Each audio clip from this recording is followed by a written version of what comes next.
Paz do Senhor, igreja. Sejam bem-vindos a mais um culto ao nosso Deus. Que alegria podermos estar juntos, reunidos novamente como igreja, como corpo de Cristo, para oferecermos o nosso melhor a Deus.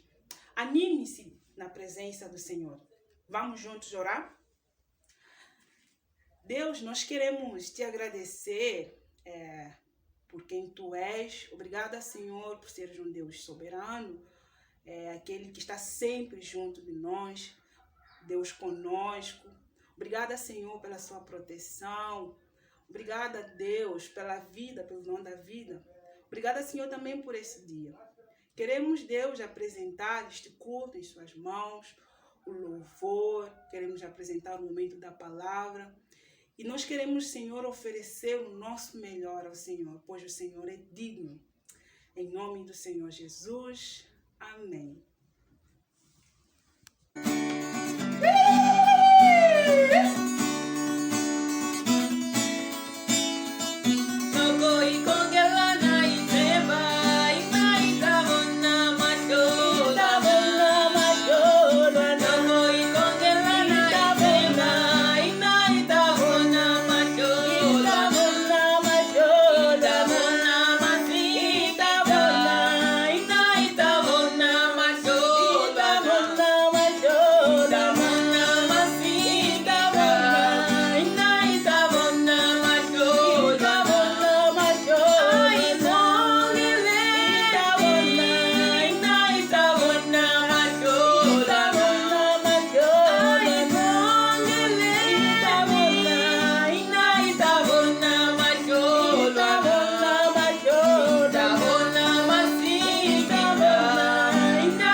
Faça desse louvor a sua oração.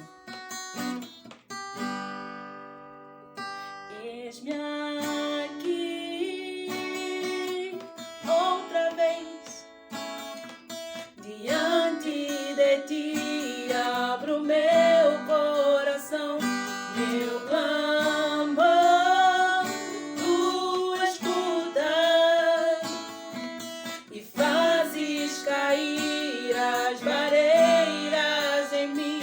És fiel, Senhor, e dizes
Olá, queridos, a paz de Cristo Jesus a vós outros. É uma grande alegria estarmos todos de volta para mais um estudo da Palavra de Deus. Eu quero apenas lembrar que nós estamos na série sobre soberania, oração ou oração e soberania de Deus. E o nosso alvo com essa série é ajudar o irmão a desenvolver uma vida de oração. Porque a pergunta que se coloca é: por que precisamos orar se Deus já sabe tudo o que precisaremos?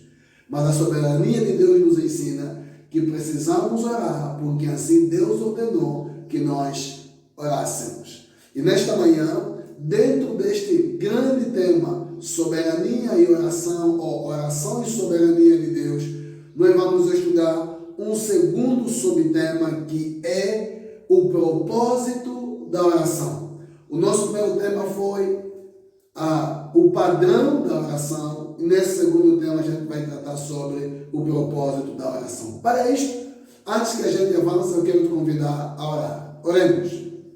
Senhor, obrigado por este dia, pelo privilégio que temos de abrir a Tua Palavra, ler a Tua Palavra, explicar a Tua Palavra e aplicar a Tua Palavra. Senhor, abra agora os nossos olhos para que possamos ver as maravilhas da Tua lei. Esta é a nossa oração, no nome de Jesus.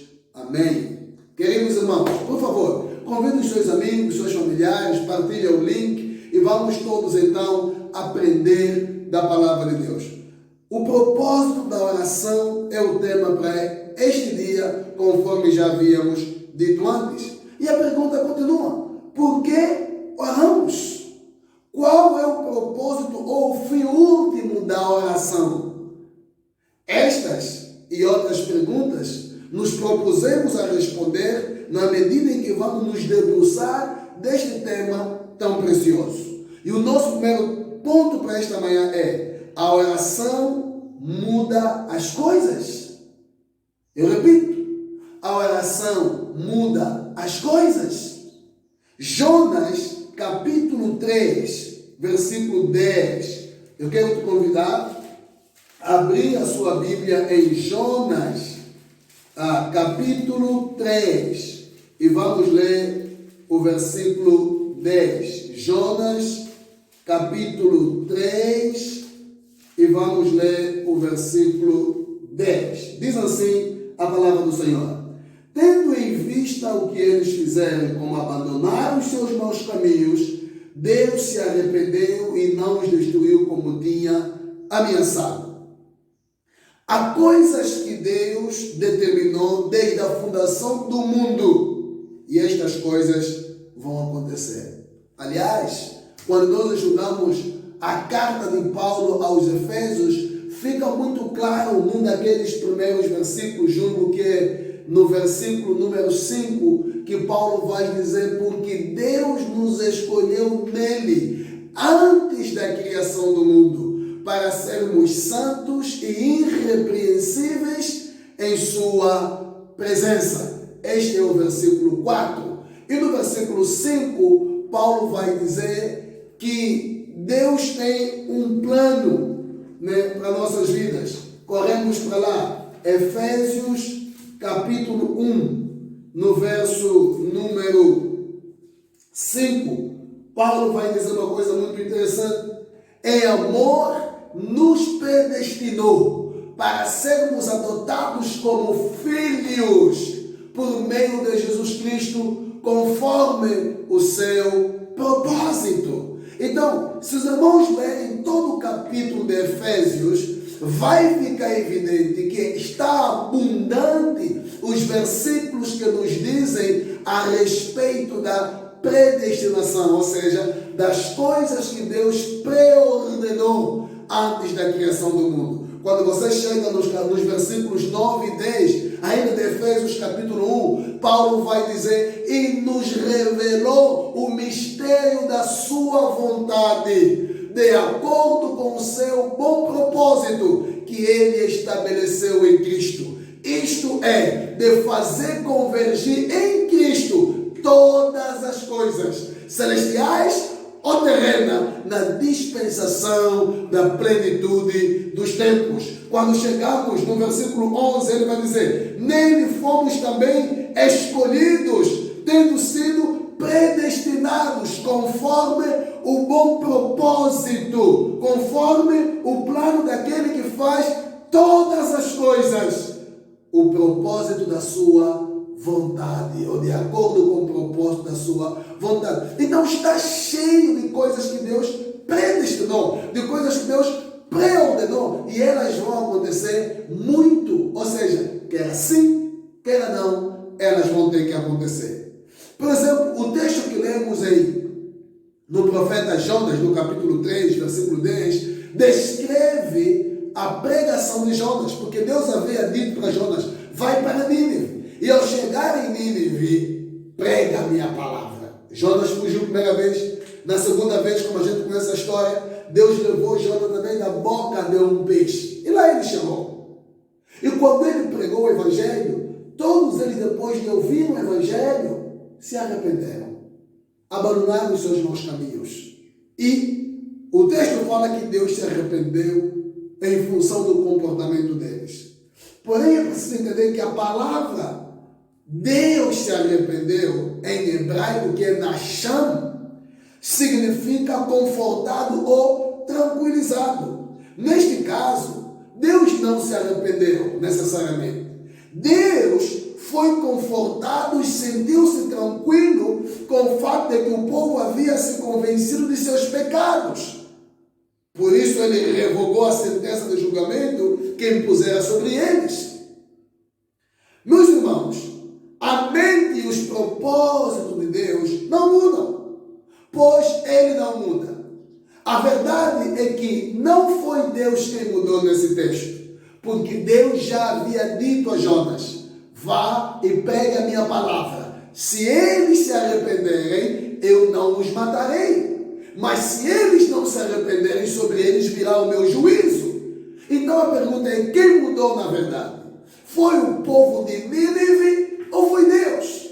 A grande verdade é que Deus não mudou. Foi Nínive quem mudou, porque os propósitos e os planos de Deus são inalteráveis, porque eles jamais mudam. As coisas mudam, as pessoas mudam, elas mudam de acordo à vontade soberana de Deus, que Ele executa utilizando meios e atividades secundárias, seja por meio da pregação, seja por meio da oração, seja por meio de um aconselhamento, seja por meio de qualquer outra circunstância. Mas o Deus dos planos, Ele é inalterável, Ele é imutável. A pergunta continua: a oração muda as coisas? Claro que não. A oração simplesmente nos ajuda a nos conformar à vontade soberana de Deus.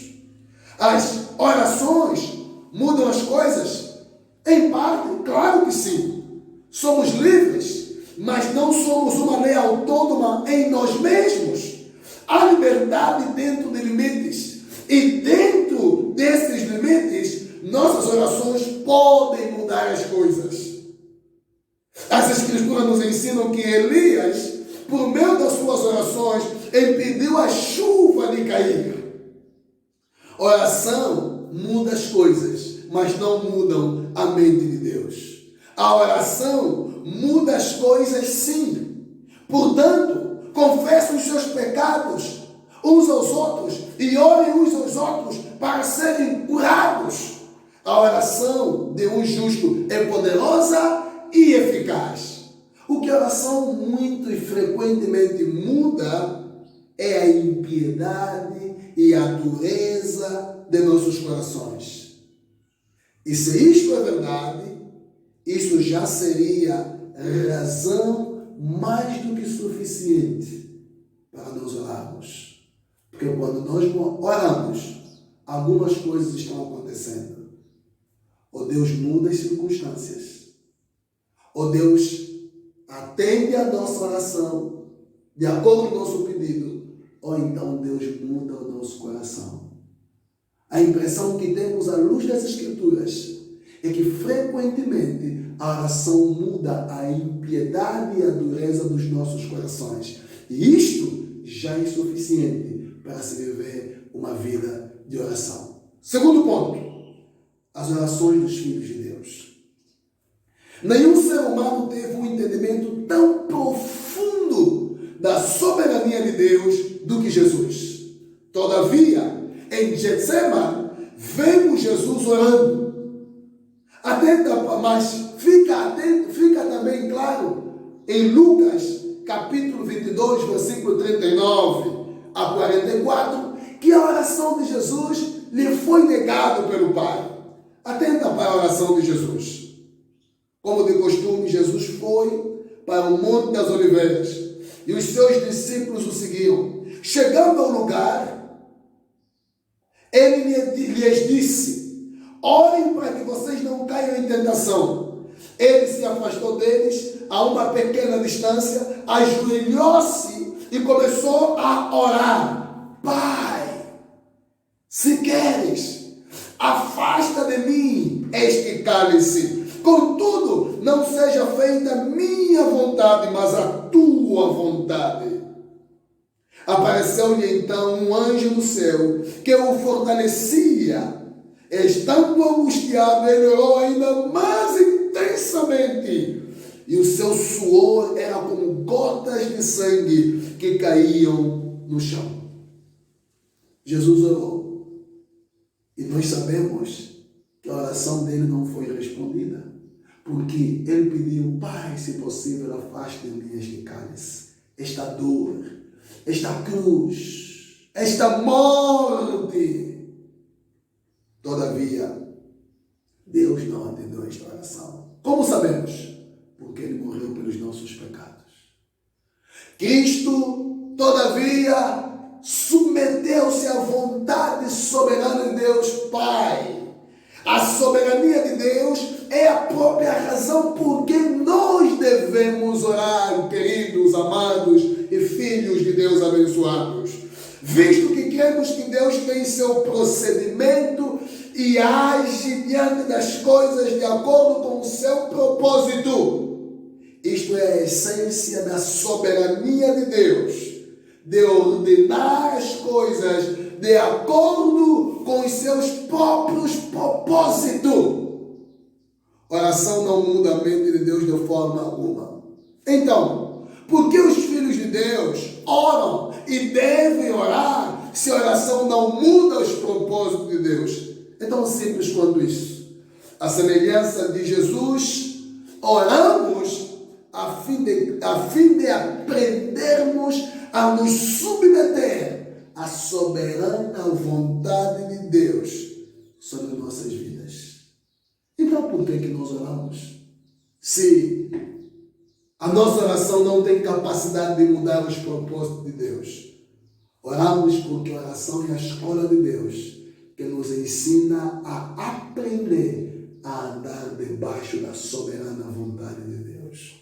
Orar é exatamente o caminho que nos leva de volta debaixo da cruz. Aliás, é para isso que existimos e estamos aqui. Viver nossas vidas debaixo da vontade soberana de Deus. Esta vontade que é sempre boa, agradável e perfeita.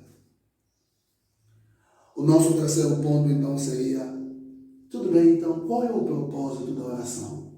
Eu quero emprestar dois propósitos básicos da oração do pregador antigo chamado Jonathan Edwards.